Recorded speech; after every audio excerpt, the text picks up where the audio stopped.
Jumapili tulisema somo gani? What did we talk about? Kufundisha neno gani? Nataka mmoja aiwe kidole aseme hata ndio andiko la kituambie unifundisha hili mama mmoja. Ungeambia kununua spare, ungesema spare hivi kwa wapi? Anauza mama kijana huko, mama kijana pale zote huko mambo yote haya. Simama basi, akusemea teo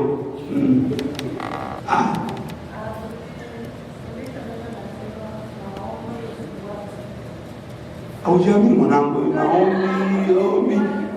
Isema tu maombi yanafungua vifungo. We talked about how prayer delivers all the ties. Hilo ndio tulifunza. That was what we talked about. Maombi yako, your prayers. Acha maombi kwa mtu mwingine. Don't let your prayers be the answer to someone. It is okay to pray for each other. But first, put you first in your prayers. Pray, ask God. To God, there's no lies. There's no lies. You alone. Once you live the holy life, God will hear your prayer. No matter how long it is or how short it is, God will hear. Be holy. And God will answer your prayers. Delivers you. We walk in bondage. We walk in bondage. We walk with a lot of suffering. From our ancestors. From our ancestors. So we are all. So when you do not pray in the holiness prayer, you pray. They will pray for you, and God will never hear you. I just want to encourage you, my child. You must be a prayer warrior because of God. Every time and every day, so you could be delivered. So God could answer you. Praise the Lord. And today, I'm here with another theme that says wajibu wa mshirika kwa mchungaji.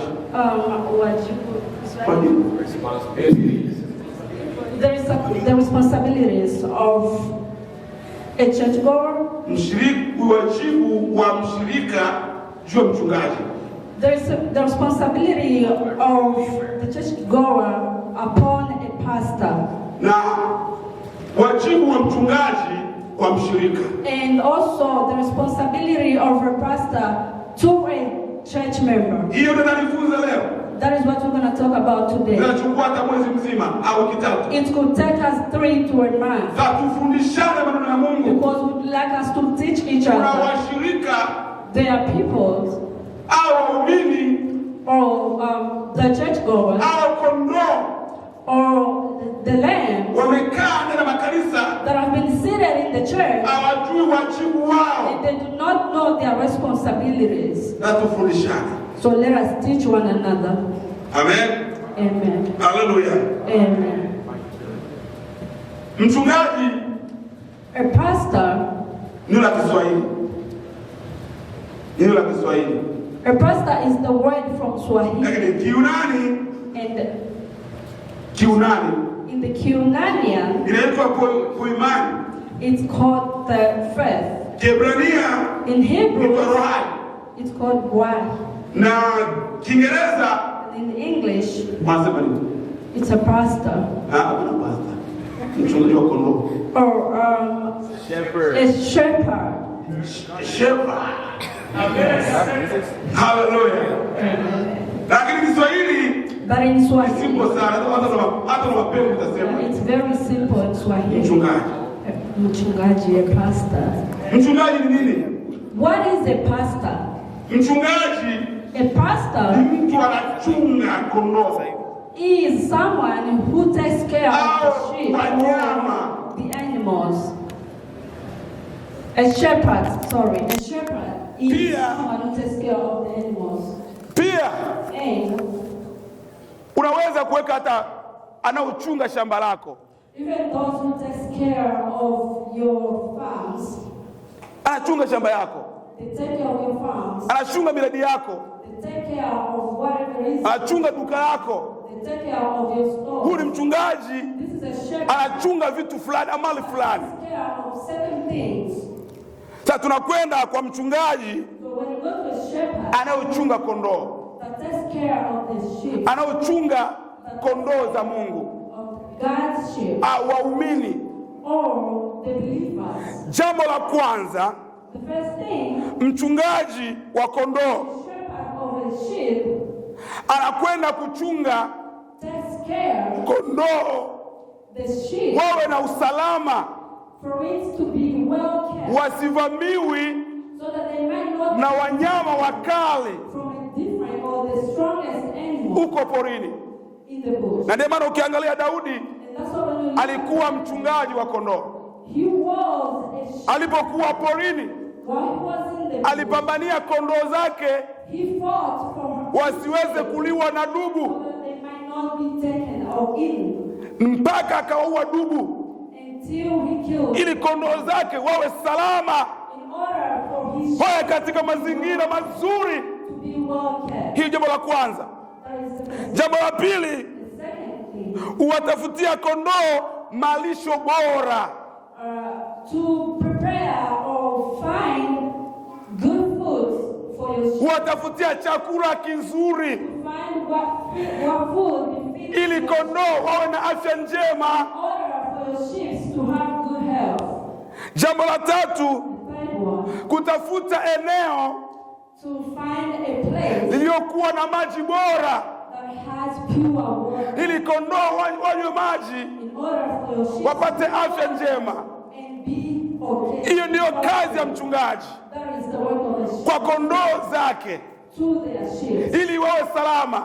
for them to be well kept. Lakini kuna changamoto moja wanakutana nao But there is hawa wachungaji. temptations as a shepherd. Changamoto ya kwanza, First temptation, wanakuwa katika jua kali, they are kept in the sun. kunakuwa sehemu ya tambalale porini, There's a lot of suns out there. kunakuwa miba michongoma katika pori hilo, There is a lot of temptation like mountains and everything else.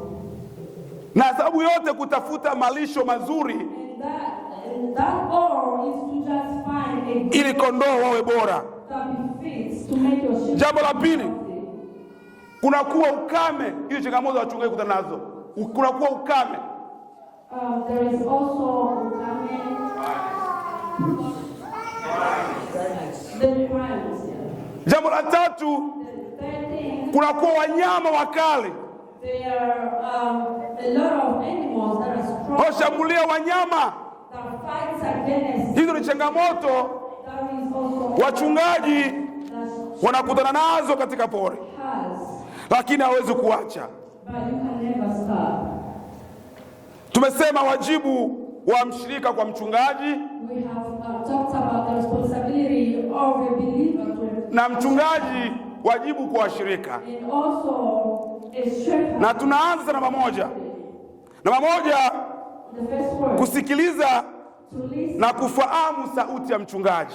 To listen and knowing your the shepherd's word. Kusikia na kusikiliza, To listen kufahamu and to know sauti the voice ya mchungaji. of the shepherd. Tunaomba afungue Biblia yako, Please open your Bibles Injili ya Yohana. in the book of John. Injili ya Yohana The book of John. sura 10 John 10. mlango wa 2 na 3. John 10 verse 2 to 3. Soma.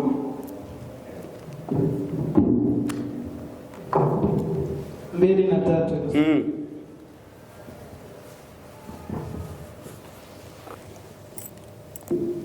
Aingiaye mlangoni ni mchungaji wa kondoo.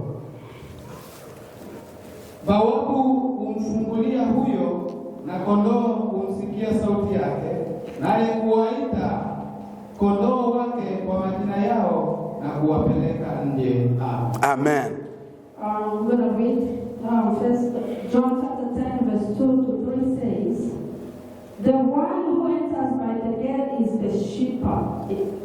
The one who enters by the gate is the shepherd of the sheep.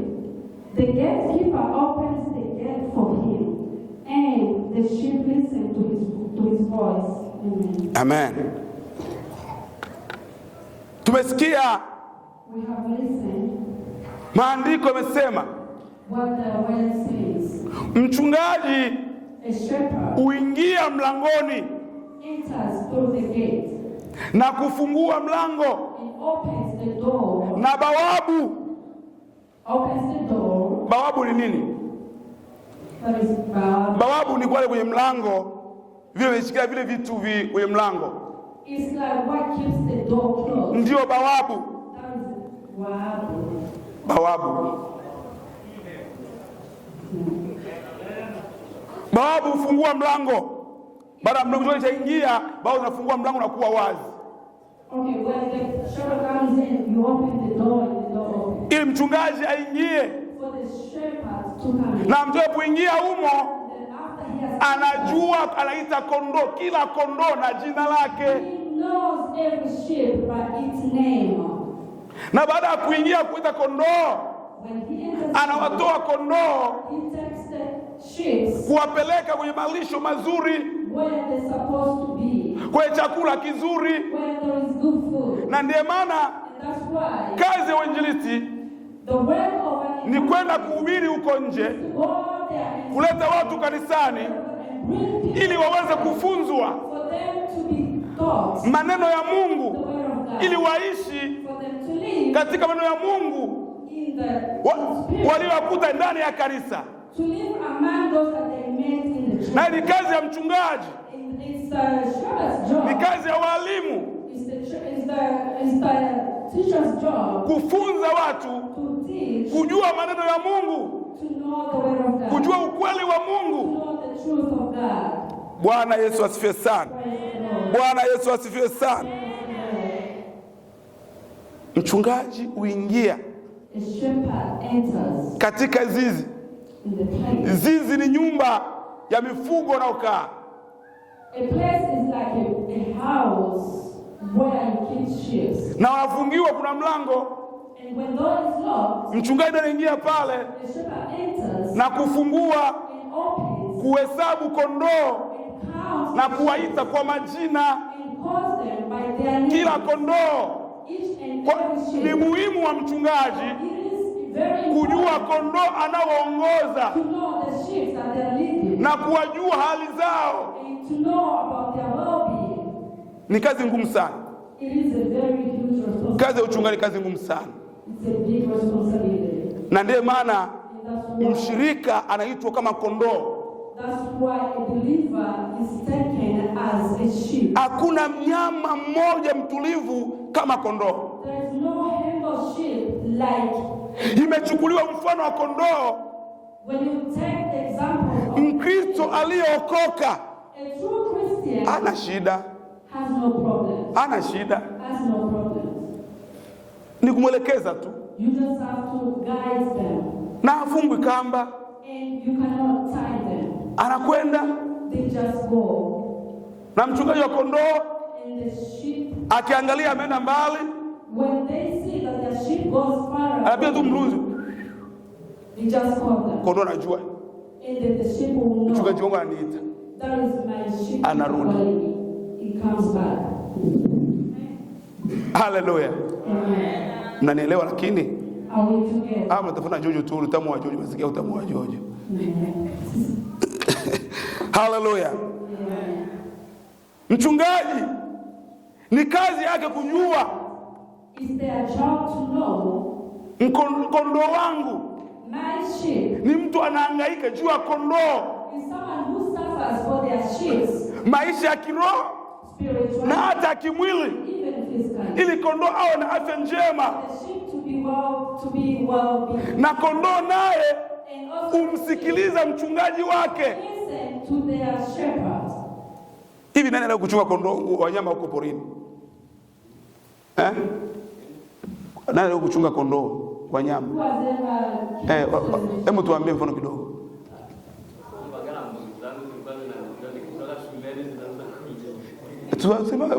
Hebu tuambie story kidogo. Hebu uwe makini kwanza. Hebu tuambie ilikuwaje mchungaji? Mchungaji wa mbuzi. Nilikuwa nachunga mbuzi ambazo nikitoka shuleni zinaanza kulia, kwa hiyo zinakuwa zinatarajia kupelekwa kuchungwa. Na nikienda huko kwa kuwa gesi nilikuwa nishazizoea. Nilikuwa nazitriti kama vile farasi. Mmoja ilikuwa ikinipeleka mimi. Inakubeba. Ilikuwa inanipeleka huko, so kazi tuliokuwa tukifaa kule ni kuhakikisha kwamba kuna mnyama mmoja hivi ilikuwa kama mzile wa pori. Then ilikuwa ni kuhakikisha tu tufiki pale. Tulikuwa tunaenda na manati, tunaenda na visu. Ili kulinda usalama wa kondoo tu. Amen. Mwingine mchungaji tuambie mchungaji ilikuwaje? Ilikuwa kondoo na mbuzi? Ilikuwaje tuambie. Nilikuwa na mbuzi ambazo ukisimama zikiona unasimama tu zinajua ni safari. Hapo zinaelekea kwenda porini. Nzuri sana ukiwa na mfugo ambao unakujua na ukizoea. Amen. Ni haleluya. Ni mfano bora sana. Na ndiye Mungu aliweka mfano huo kati ya mchungaji na washirika. Wakaitwa kondoo.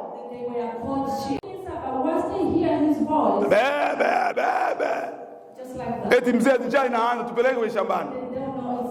Na anaingia akifungua zote zinaelekea kwenye malisho. Na ndivyo mchungaji alivyo wa kanisa. Ni mtu anakesha. Sijui kama mchungaji, kuna wachungaji wengine wamepita katika njia za panya. Lakini mimi naongea mchungaji aliyoitwa, maana huduma ya uchungaji ni wito. Si njia panya. Mchungaji aliyeitwa anajua wajibu wake wa kuweza. Ni mfano mzazi aliyekuzaa. Watu wengine nasema hasa watoto vijana wanapokuwa wanafikiri wazazi wanasumbua sana. Lakini mzazi anakuwa na wivu wa mtoto wake. Anataka akomae vizuri, aishi vizuri, awe na maisha mazuri. Na mzazi kuambia, sipendi urafiki na mtu fulani. Yeye mzazi anajua kwa nini kuambia. Acha kula ovyo ovyo kwa watu. Lakini watoto wengi sababu ya uroho kupenda kula, kwao hawapigi pilau. Lakini kwa jirani kupika pilau, anataka kimile pilau kwa jirani. Sio kila kitu unakiona kizuri kinapendeza, kitakuumiza, labda kuna sumu. Lakini mzazi anajua, mwanangu sipendi. Na ndivyo alivyo mzazi wa kiroho. Mzazi wa kiroho kazi yake yeye anakuonesha njia ili uweze kusimama vizuri na kesho uwe mtumishi uliyewiva. Haleluya. Haleluya. Lakini mchungaji akifuatilia, akimwambia mshirika, akimwambia kondoo, anamchukia. Ananonea wivu. Kwa sababu mimi nimesha kipawa, mimi naomba zaidi yake, mimi nahubiri zaidi yake. Bila sio hivyo. Mchungaji anakusaidia ili ufikie lengo. So you could reach to your destination. Na ukimdharau mzazi wako wa kimwili, umemdharau Mungu. Maana Biblia imesema Mungu wa chini ya jua ni mzazi wako aliyokuzaa. Pia ukimdharau baba wako wa kiroho, umemdharau Mungu. Maana mchungaji hakujiweka pale. Sijui wale wengine wapita katika njia za panya, milango ya panya, lakini nasema mchungaji aliyeitwa na Mungu, aliyepakwa mafuta na Mungu, huyo ukimdharau na kumkebei, maisha yako yatakuwa chini, yatakuwa maisha ya kulia, yatakuwa maisha ya huzuni. Maana umemdharau Mungu. Watu wengi maisha yao ya kiroho yamekauka sababu hawajazini, wafanye usharati, hawajaiba, hawajapata dawa ya kienyeji, wala si wachawi, so walevi, lakini maisha yao yamekauka juu ya kusema wachungaji. Mchungaji wako unamkalia vikao. Mimi siongee maneno haya juu yangu mwenyewe au juu ya Mesinai, ni kwa ajili ya faida ya kila mtu anasikia. Hata walio kwenye Facebook wasikie maneno haya. Watu wengi wamekaukiwa miaka mingi kanisani sababu ya kuongelea wachungaji vibaya. Bwana aturumie sana. Bwana aturumie sana. Yeye mkataa msikataa, ikili Mungu anasema amena. Siwashambulii, lakini nataka niwaweke sawa. Kuna watu walikuwa mitaani huko, wakatoka huko hata kubatizwa, kwa mafundisho ya kubatizwa. They started taking classes for baptism. Hawakupata mafundisho ya kubatizwa kupata. They did not even take the classes for baptism. Wakaenda tu kanisani, wakaanza kuimba, wakawa mashemasi. They became ushers. Amekuwa mwalimu wa kanisa. They became amekuwa nani? Lakini ajui muhimu wake ndani ya kanisa. Hajui wajibu wake. Na ndiye maana kuna vita ndani ya kanisa. Hawataka kusikia mafundisho, hawataka kusikia maneno ya Mungu. Maana watu wameingia bila kufundishwa, bila kuandaliwa. Bwana aturumie sana.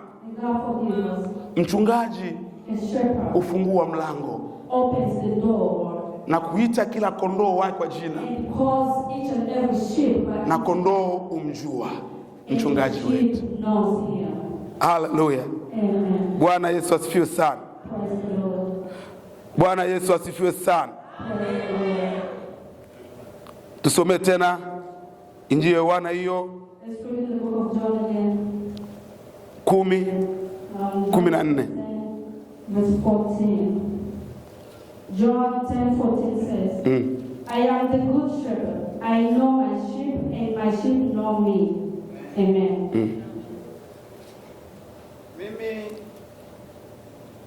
Mimi ndimi mchungaji mwema. Mimi ndimi mchungaji mwema, nao walio wangu na wajua, nao walio wangu wananijua mimi. Amen. Haleluya.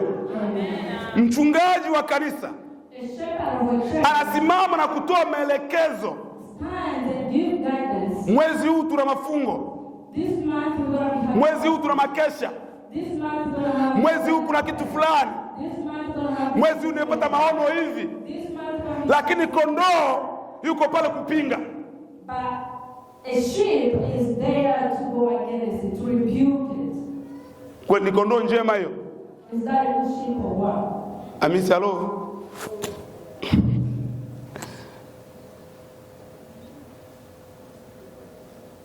Mchungaji anapotoa maelekezo, when a shepherd gives alafu la kushangaza, and what surprises me, wakondoo wa leo today's sheep, pali basi aje aongee na mchungaji mwenyewe, instead of them coming, anaenda kusema kwenye vilio, they would rather go and start talking about it to the funeral, kwenye wakati wa lunch, during lunchtime at work. Kanisa yetu mchungaji naye mafungo tu, atochi watu tule vyakula.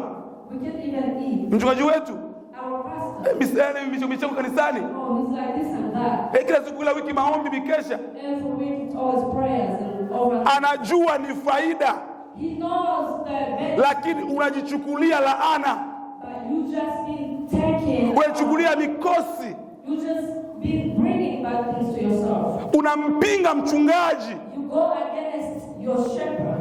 Kama una tatizo, If you have any problem, sio ongea na mchungaji, why don't you come and talk to him?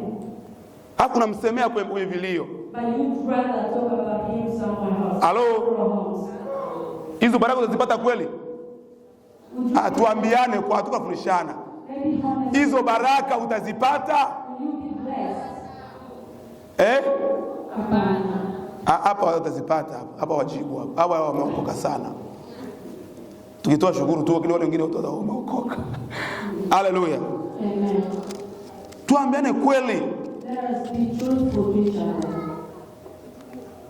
Na mchungaji naye anawajua kondoo zake. Also a shepherd knows his sheep. Si kondoo yote.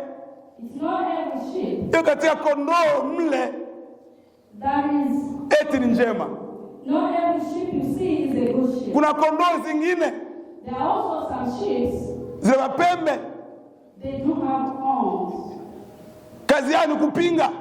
Their job is to go against. Hata utaongea kwa midomo. Hata ongea kwa midomo. Even if you broke something. Lakini hata kwa ndani. Also the inside. Mchungaji ndio yake yule mchungaji naye. He's always, Ameambiwa nane vile. he's always like that. Bwana turumie sana. Lakini mchungaji aliyoitwa na Mungu. But a truthful shepherd. Mungu ametupa roho ya utambuzi. God has given them the spirit of knowledge. Ya kutambua kondoo hii. They do have knowledge to know that this sheep. Si niko nayo si azizi hii. I am with it, but no. Na utakuta za mwisho baada ya miaka. And some years back later. Anatoka na kuanza vyake. They were sleeping for some. Na hata uende uanze vyako. Hata iwe miaka 10. Havitadumu. It can never last. Haujaelewa vizuri, rudi tena. Unapokuwa mpinzani wa mchungaji, when you are a rebuker of a shepherd, unakuwa kinyume ya mchungaji.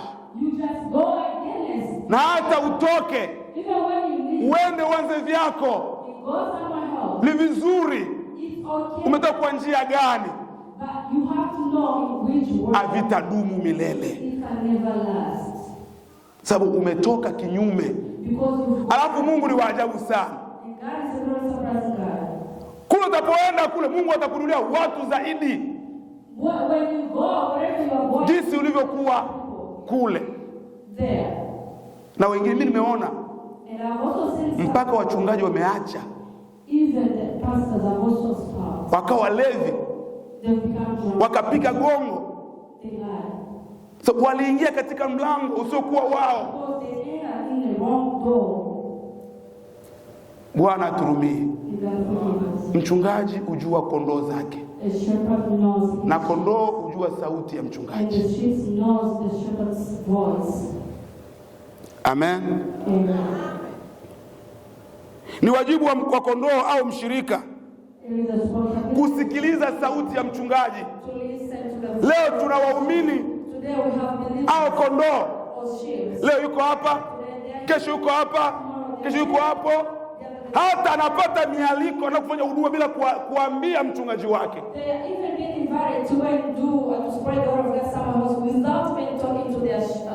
Mtu unamwona mwa mtandao tu. Anaimba kwa sehemu nyingine. Anapiga kila sehemu nyingine. Mtu hapa anashangaa. Bwana turumie sana. Hiyo ni kweli wahubiri, ni kweli. Kwanza heshima yako wewe. Unapoalikwa iwe kwaya uwe mtumishi, sio vibaya kwenda kuhudumia sehemu nyingine, lakini waambie wale watu, niandikie barua ya mwaliko. Ndiyo heshima, kwa unapata uzito. Haleluya. Amen. Barua inakuja na unakwenda kwa salama na baraka za mchungaji. Kafanye huduma vizuri, hata kuachana. Njoo mchungaji, nilipata maono, naomba niombee nikafungue maono yangu. Mchungaji anakuombea, unakuwa na baraka zote hizo. Amen. Si unaeleweka? Akili wengine sio ndio mwe ameanza angetuacha tuende nyumbani tu. Lakini kweli tabaki kweli. Napenda kuongea msemo mmoja. Mimi wakati nilikuwa kijana mdogo nilikuwa na jipu. Jipu. When I was very young, I had jipu nini? Kivimbe. Yeah, what is kivimbe? Kika vimba hivyo kuna vimba kuna kitoboa. It's like a wound that starts as a rash and then it gets bigger and then you just poke it. Sasa kilichukua sehemu mbaya sana. It was somewhere very bad. Sasa ikafika wakati kipasuliwe sasa. Supposed to be broken. Nikaenda hospitalini. I went to the hospital. Wazo kanipeleka. My parents took me to the hospital. Mganga afinyele jipu. The doctor squeezed it. Likatoboka. Alafu akaingiza ukawa tundu kabisa kubwa. There was a big. Akaingiza pamba mle. And then they put some cotton. Na wakati ulikuwa ile dawa ya kupiga eti ilikuwa ganzi ilikuwa hakuna. There was no like the anesthesia. Maana ya mganga anafanya hivyo ili mimi nipate uponyaji. Was for me to be healed. Lakini mimi nasikia maumivu. But I was in pain. Nikachukua meno na mua mganga. Nikamkata kama meno. Sababu ya maumivu. Because it was painful. Na ndivyo neno la Mungu linapokuja.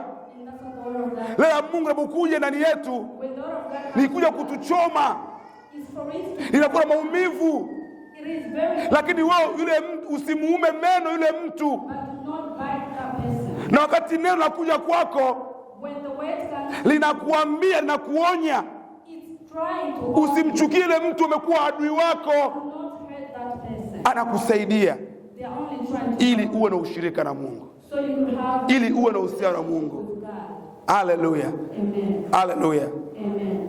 Haleluya. Umuhimu wa mshirika au kondoo kwa mchungaji na mchungaji kwa mshirika. Ni lazima mchungaji afanye wajibu wake for the shepherd to do his responsibilities, na muumini naye afanye wajibu wake kwa mchungaji. To do their responsibilities. Watu wengi wanafikiri kazi ya kanisa ni mchungaji peke yake. A lot of people think that the work of the church belongs to the pastors. Au kutembelea watu ni mchungaji peke yake. Au kuleta watu kanisani ni mchungaji peke yake. Ni kazi zote tuko hapa. Tunakwenda kujenga mwili wa Kristo. Wewe unahubiri, wewe mwenye kutenda mema, wewe mwenye kuomba. Lengo letu ni kuleta watu kwa Yesu. Haleluya. Lakini tunaachia wachungaji tu. Na ndio wachungaji wanapata kiburi. And that's why some pastors becomes very arrogant. Hii kanisa ni yangu mimi. This is my church. Lakini kweli mchungaji alifia kanisa? But is it true? The answer is no. Hello. mchungaji alifia kanisa? Aliofia kanisa mchungaji mwema ni Yesu Kristo. Ndio alifia kanisa.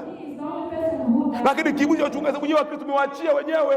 But the problem is you believers were living it for the pastors alone. Hata kufanya hata kazi kanisa. Even doing the work in church. Unajua ratiba za kanisa. You know everything about the church. Lakini hakuna siku ushafika hata kwa mlango wa maombi. Hakuna siku uliowahi kanisa na ukachelewa kubai kanisani kufanya kazi kanisa, hata kufejia. Bwana aturumie sana. Bwana aturumie sana. Lazima ujue wajibu wako Mkristo ndani ya kanisa. Hivi mara ngapi katika maombi yako ulimwombea mchungaji?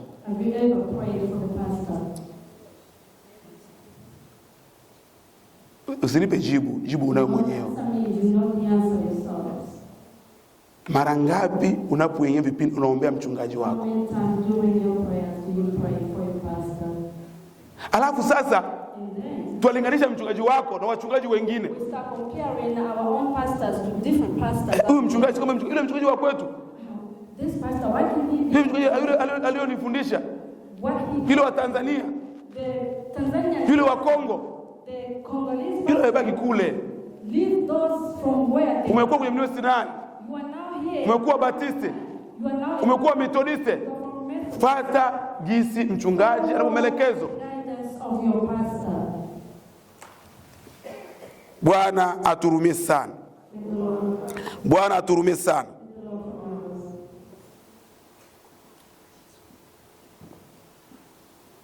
Bahati mbaya sana, sadly, kondoo wa leo today's sheep hawana msimamo. They are not firm. Na wataki And they do not want kupata chakula kizuri. To be given good food. Hawataki They do not want kupata malisho mazuri. To be fed well. Hawataki They do not want kupata maji mazuri. To be given pure wakati mchungaji when the sheep anapoenda mbele za Mungu goes before the Lord kuomba Mungu ampe chakula kizuri to give them good food, ili apelekee kondoo, so they can take to their hape maji mazuri. to give them good Lakini hao washirika hao kondoo those believers umrishia mchungaji mabaya. They just be saying bad things about the pastor. Wanakataa. They refuse. Bahati mbaya nyingine, Sadly again, nisema hapo mbele, unakuta hawana msimamo. They are not firm. Wako huku, wako huku. They are here and Ni kama bendera ufuata upepo. they just follow wind. Maana bendera upepo ukija huku inaenda, When the wind comes from upepo ukija huku inaenda. Na ndivyo kondoo wengi walivyo. And that's what a lot of sheep are. Wengi wamejaa wachungaji mitandaoni. They have a lot of pastors online. Tunatangaza maombi hapa, We announce about the prayers here. awaje. They do not. Lakini wakuta mitandao, But online, wakina kiboko wachawi wamejaza huko. when there is Mr. Kiboko out there, Alafu wataka nilinganishe mimi and also na kiboko wachawi. they want to compare between me and Mr. Kiboko. Kweli ni kondoo ya malisho ya Mlima Sinai kweli? Are you really the Zion's sheep? Halo? Kweli ni kondoo wa Mlima Sinai kweli? Na ndio maana unakuwa na sumu And that's why you've been poisoned. ya mchungaji huyu unashika, You've been poisoned from this pastor ya huyu unashika, to this pastor. ya huyu unashika. This one, Unachanganikiwa sasa, you are very confused. ni yupi You don't even know utamsikiliza? who you're going to listen to. Nakwambie, sikiliza mchungaji wako. But I'm telling you today to listen to your shepherd. Maelekezo yanatoa usikilize, The direction that he's giving you, na hiyo ndiye kuwa pamoja kwa umoja. and that is how to be together. Tunafungua mlango sisi wenyewe wa shetani Open the door for ourselves. kutokuelewana, Because we do not understand. kuto kusikilizana, We do not. inakuwa ni shida sana. It has become a problem. Haleluya. Kipengele cha pili, kuijua sauti ya mchungaji. Kuisikiliza sauti ya mchungaji, kuitofatisha na sauti zingine, to differentiate from the other voices. Kuisikiliza sauti ya mchungaji, listen to his voice, na kuitofatisha and also to discompare na sauti zingine with different voices. Lazima kondoo hawa as the sheep wanasikiliza sauti ya mchungaji. They listen to their shepherd. Kwa mlunzi by doing kwa sauti, the voice, hata kwa harufu, even the smell. So wanamsikia mchungaji wao. Because they listen to their shepherd. Hawasikilizi wengine. They do not listen to no other. Nisome mwinjilisti Yohana hiyo 10:4.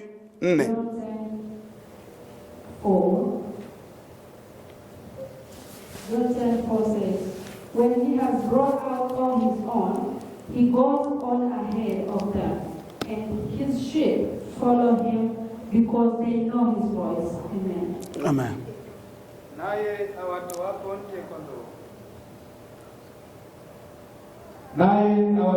nje kondoo wake wote huwatangulia, na wale kondoo humfuata, kwa maana waijua sauti yake. Amen. Usikia sauti yake. La, usikie sauti ya mchungaji wako. Maana mchungaji wako anakuwa na wivu na wewe. Na ndio maana tunapokuona mwendo wako unakuwa na tofauti. Tunakuita si kutaka kuibisha, ni kutaka kujenga ili urudi katika njia iliyo sahihi, ina wewe kesho yako uwe nzuri. Lakini sababu ya kiburi cha shetani kwa ndani yako, unaanza mengine hata mchungaji akutarajia hayo.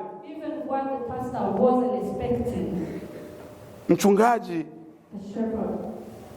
mwenye alioitwa na Mungu anakuwa kama vile mzazi, anakuwa na wivu na watoto wake. Sababu huko nje kuna mbwa mwitu, ni wakali, wanakuja na sauti nzuri, wanakuja na hali nzuri. Lakini kama huna macho ya kiroho, utasema nimepata, kumbe umepatikana. Usimchukie mchungaji anapokushauri, mchungaji anapokuonya, mchungaji anapotoa maelekezo, ni kwa ajili ya faida yako mwenyewe, kwa ajili ya maisha yako mwenyewe. Na unapoinuka kinyume yake, Mungu mwenyewe tumwachie Mungu. Kwa ni lazima kondoo kujua sauti ya mchungaji. Ndipo kuna mafanikio kwa maisha yako. Ndipo kuna mafanikio popote pale utapokwenda. Ukiwa na hali ya kusikia mchungaji wako, utabarikiwa. Utabarikiwa. Amen.